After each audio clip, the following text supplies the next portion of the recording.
কেটে গেলে ছড়ে গেলে কি কি প্রথম প্রাথমিক স্টেপ ফার্স্ট এড তাই না, সেগুলো তোমাদের ক্লাস টিচার দেবব্রত স্যার এখন তোমাদের বলবে। প্রথমেই দেখতে হবে যখন হয়তো কেউ পড়ে গেল, আমরা কি করি আগে দেখি বোঝার চেষ্টা করি যে তার যে পড়ে গেছে তার কতটা লেগেছে, সেই ব্যথাটা আমরা সেই লাগাটা আগে আমরা বোঝার চেষ্টা করি। তো এই বুঝে আমরা যখন তার ইনিশিয়াল ট্রিটমেন্টটা করি, সেই ট্রিটমেন্টটার নাম হচ্ছে ফার্স্ট এড, যেটা সম্পর্কে আজকে তোমাদেরকে বলা হবে। এই ফার্স্ট এড আমাদের প্রত্যেকেরই জেনে রাখা অল্প বিস্তর ভীষণভাবে জরুরি, ঠিক আছে? এবার তারপরে আমরা ডাক্তারের কাছে যাব, কনসাল্ট করব, তারপরে পরের স্টেজ। কিন্তু ইনিশিয়াল ধরো স্যার যেটা বললেন পড়ে গেছে, হাতটা ছড়ে গেছে, সবার প্রথম আমাদের যে কাজ হবে, এই ছড়ে গেছে, ব্লাড বেরিয়েছে এবং তার সাথে রাস্তার ধুলো ময়লাও লেগে গেছে, আমাদের প্রথম কাজ হবে সেই জায়গাটাকে ওয়াশ করে দেওয়া, যাতে করে ধুলো ময়লাটা বেরিয়ে যায়। এবং আমাদের বিভিন্ন যে অ্যান্টিসেপটিক যেগুলো আছে, ডেটল হতে পারে, স্যাভলন হতে পারে, এই যে বোরোলিন, ডেটল, স্যাভলন, এটা দিয়ে তুলো দিয়ে ভালো করে আমাদের ওই জায়গাটাকে ক্লিন করতে হবে, যাতে করে ওখানে আর কোনো রকম সেপটিক না হয়। দেন তারপরে আমরা ওই জায়গাটাকে ব্যান্ডেড করব এবং তারপরে নেক্সট আমরা যাব, আমাদের স্টেপ হচ্ছে ডাক্তারের কাছে। এবার হয়তো দেখা গেল এই পড়ে গিয়ে হাতটা ছড়ে গেছে, সেরকম হয়তো দেখা গেল কারোর কোনোভাবে কোনো আগুনের সংস্পর্শ তার এসে হাতে লেগে গেছে, হাতে বা কোথাও একটা পুড়ে গেছে, ফোস্কা পড়ে গেছে, সেক্ষেত্রেও আমাদের ফার্স্ট এড কিছু করণীয় থাকে। বিভিন্ন অ্যান্টিসেপটিক ক্রিম, বিভিন্ন ধরনের ক্রিম, সিলভার এক্স বলো বা বার্নল বলো, এই ধরনের ক্রিম পাওয়া যায়। তো আমাদের প্রথম কাজ হচ্ছে, আমাদের তো স্কুলে যদি এরকম দুর্ঘটনা ঘটে, আমাদেরকে কি করতে হবে, স্যার বা ম্যাডামদেরকে ইনফর্ম করতে হবে, যাতে করে সঙ্গে সঙ্গে তার ওই জায়গাতে আমরা এটাকে লাগিয়ে দিতে পারি। আর বাড়ির ক্ষেত্রে তোমরা সবসময় মাথায় রাখবে, সবসময় হয়তো কারোর বাড়িতে সিলভার এক্স, বার্নল এগুলো নাই থাকতে পারে, একদম প্রত্যেকের বাড়িতে কোলগেট টুথপেস্ট থাকে। কোথাও জ্বলে গেল, পুড়ে গেল, সঙ্গে সঙ্গে ওই জায়গাটাতে আগে লাগিয়ে দাও, যন্ত্রণাটা কমবে। হ্যাঁ, অনেক বেশি আগুন লেগে গেলে সেটা কিছু করার নেই, সেটা তখন এমার্জেন্সি হাসপাতাল, নার্সিংহোম এইসব ছোটাছুটি করতে হবে। কিন্তু হঠাৎ করে কোথাও জ্বলে গেল বা পুড়ে গেল, আমাদের বাড়িতে ও ধরনের কোনো ক্রিম নেই, সঙ্গে সঙ্গে কিনতে যাওয়ার উপায় নেই, আমরা সিম্পলি কোলগেট লাগিয়ে দেবো হাতে বা যেই জায়গাটা পুড়ে গেল, ঠিক আছে? নেক্সট ধরো হচ্ছে এমন একটা জিনিস কিছু হলো, ছুরি দিয়ে কিছু কাজ করতে গিয়ে হাতটা কেটে গেল, আঙুলের জায়গাটা কেটে গেল বা একটা কোথাও কিছু কেটে গেল, ভীষণ জোরে রক্ত পড়ছে, ভীষণ রক্ত বন্ধ করা যাচ্ছে না, সেই সময় আমাদের প্রথম কাজ কি হবে, ওই জায়গাটাকে চেপে রেখে দিয়ে আমাদের বাড়িতে যে ওষুধপত্র আছে সেগুলোকে আমরা পরে যাব। সবার প্রথমে আমরা ওই জায়গাটাতে, আঙুলে ধরো কেটে গেল, ওই জায়গাটাতে সবার প্রথমে আমরা চিনি নিয়ে লাগিয়ে দেবো, at least for the time being ব্লাডটা বন্ধ হবে, যে রক্তটা গলগল করে বেরিয়ে যাচ্ছে ছুরি দিয়ে কেটে গিয়ে, ফর দ্য টাইম বিং ব্লাডটা বন্ধ হবে। তারপরে যখন ব্লাডটা বন্ধ হবে, কেন তুলো দিয়ে ধরে আছি বা যাই কিছু করে আছি, ব্লাড বেরিয়ে যাচ্ছে, সেই ব্লাডটাকে আমাদেরকে ইনিশিয়াল স্টেপে বন্ধ করতে হবে। ওটা করে আমরা ব্লাডটা বন্ধ করব, তারপরে আমরা পরের ট্রিটমেন্ট শুরু করব। তো এই যে ধরো কেটে যাওয়া, ছড়ে যাওয়া আর পুড়ে যাওয়া, এর জন্য আমাদের ফার্স্ট এড যা করণীয় সেটা আজকে তোমরা জানতে পারবে। রাস্তা দিয়ে হাঁটছি, একটা কলার খোসা পড়ে আছে, আমি কলার খোসায় পা দেবো? দিলে কি হবে? পড়ে যাব, পড়ে গেলে চোট লাগবে, ঝরে যাবে, কেটে যাবে। ধূপ জ্বলছে, মা ঠাকুমা ঠাকুরকে ধূপটা দেখিয়েছে, ধূপটা এমন জায়গায় রেখেছে যেটা আমার নাগালের মধ্যে, আমি হাত দেবো ধূপে?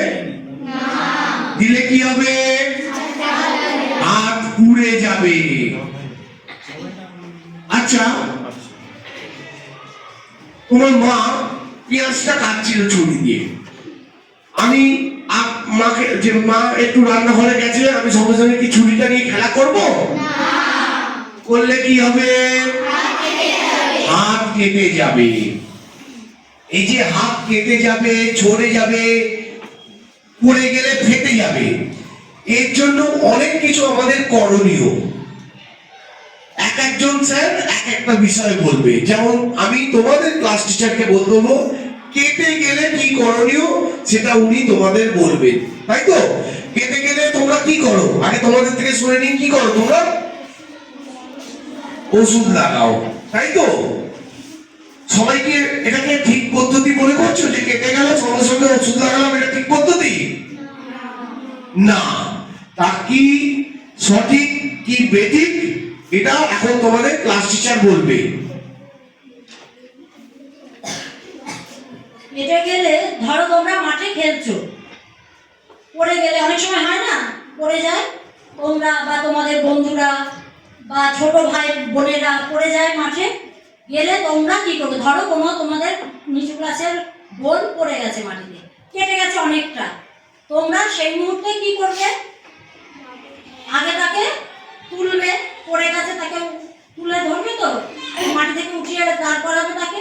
এবারে যখন দেখলে যে অনেকটা কেটে গেছে, রক্তও পড়ছে, তখন তোমাদের কাজ কি হবে? প্রথমে কল আছে আমাদের স্কুলে, হাত ধোয়ার জলের ব্যবস্থা আছে, তোমরা সেখানে নিয়ে গিয়ে তার হাতের ওই যে হাতে বা পায়ে যেখানেই কেটেছে বা মাথায় যেখানেই কেটেছে সেই জায়গাটা আগে ধুয়ে দেবে। এবার জল দিয়ে, তোমরা তো সাবান হাতের কাছে যদি না পাও, কি দিয়ে ধোবে? জল দিয়ে ধোবে। তাহলে সাবানের জন্য যে যিনি হ্যান্ড ওয়াশ তোমাদের দেন, বা আমাদের যে হাত ধোয়ার সাবান থাকে, হ্যান্ড ওয়াশ থাকে, তো তোমরা খাওয়ার আগে হাত ধো না সবাই? সেটা দিয়েও তোমরা ওই ক্ষতস্থানটা ধুয়ে দিতে পারো। ধুয়ে দেওয়ার পরে দেখলে যে রক্ত পড়া কিন্তু বন্ধ হচ্ছে না। আজকেই সকালবেলা একটা বাচ্চার হয়েছে, যা আঙুল কেটে গেছে, ও রাস্তায় বাড়ি থেকে আসছিল যখন স্কুলে আসার পথে, ওর রাস্তাতে সাইকেলে লেগে আঙুলটা কেটেছে। আমরা দেখলাম প্রেয়ারের পরেও ওর আঙুল থেকে রক্ত পড়ছে। তখন হেড স্যার কী করলেন? একজন ম্যাডাম বাচ্চাটাকে নিয়ে এলেন আমাদের কাছে, তখন হেড স্যার কী করলেন? তার ফার্স্ট এডের ব্যবস্থা করলেন। তিনি কী করলেন? যে আগে ওটা পরিষ্কার করে তারপরে ব্যান্ডেজ লাগিয়ে দিলেন। তাহলে কি করতে হবে? আমাদের প্রথম কাজ কি? ফার্স্ট এড, মানে প্রথম চিকিৎসা, প্রাথমিক চিকিৎসা।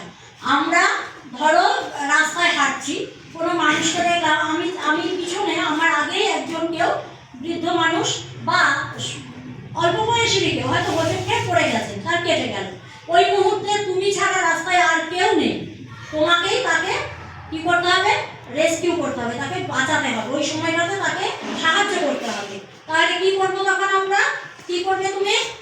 তাকে তুলবে, যদি কাছে সামনে কল থাকে বা দোকান থাকে, বাড়ি থাকে, তাদের কাছ থেকে জল চেয়ে নিয়ে তাকে সেই জায়গাটা পরিষ্কার করে দেবে, দিয়ে সেই বাড়ি থেকে, বা যদি তোমাদের হাতে ওষুধ না থাকে, রাস্তায় ধরো রাস্তায় তোমাদের কাছে ওষুধ থাকবে না, তখন কি করবে?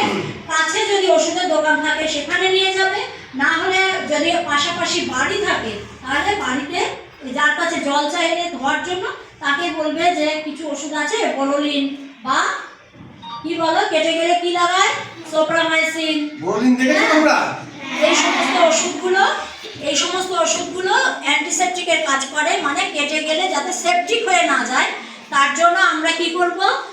এই ওষুধগুলো লাগাবো। তার আগে ওই ডেটল বা স্যাভলন থাকলে তা দিয়ে, ওই যে জল দিয়ে পরিষ্কার করলাম, তারপরে কি করবো? আমরা স্যাভলন দিয়ে বা ডেটল দিয়ে সেই জায়গাটা পরিষ্কার করে দেবো, ক্ষত জায়গাটা করে, তারপরে আমরা মলম লাগিয়ে দেবো। তাহলে কি হবে? তার রক্ত পড়াটা বন্ধ হবে, আর তার যে জ্বালা যন্ত্রণা হচ্ছে সেটাও কিছুক্ষণ পরে বন্ধ হয়ে যাবে।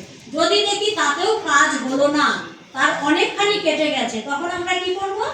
তখন কাছাকাছি ডাক্তার যেখানে বসেন, ডাক্তারখানায় বা ওষুধের দোকানে আমরা নিয়ে যাব, যাতে যদি সেলাই করার অবস্থা হয় যে অনেকটা কেটে গেছে, সেলাই করতেই হবে, তখন কি করব আমরা? সেই ডাক্তারখানায় নিয়ে যাব, নিয়ে গিয়ে তার ওই ক্ষতস্থানটা যাতে সেলাই করে দেওয়া যায় সেই ব্যবস্থা করে দেবো, তাই তো? এরকম ভাবে আমরা শিখবো। আর বিদ্যালয়ের ফার্স্ট এডে যখনই তোমাদের কোনো সমস্যা হবে, তোমরা ক্লাস টিচারকে বলবে, তোমরা যারা তাপসী ম্যাডামকে বলবে, যারা দেবব্রত স্যারকে বলবে, এবং তোমরা ফার্স্ট এডের সুবিধা এই বিদ্যালয় থেকে নেবে। মনে থাকবে তো? তোমার বন্ধু হলেও তুমি তাকে ধরে নিয়ে যাবে তোমার কাছে। হ্যাঁ, এইভাবে কিন্তু একে অপরের সাহায্য করব এবং আমরা একটা সুন্দর পৃথিবীর রচনা করব। সবাই ভালো থেকো, পড়াশোনা করো, আর সবাই প্রত্যহ স্কুলে এসো। প্রত্যেক দিন তোমরা এখানে কিছু না কিছু শিখবে এবং জীবনে চলার পথে তোমরা কিন্তু অনেকটা বেশি স্বাবলম্বী হয়ে যাবে। সবাইকে নববর্ষের আবার শুভেচ্ছা জানাই। ভালো থাকো, পড়াশোনা করো।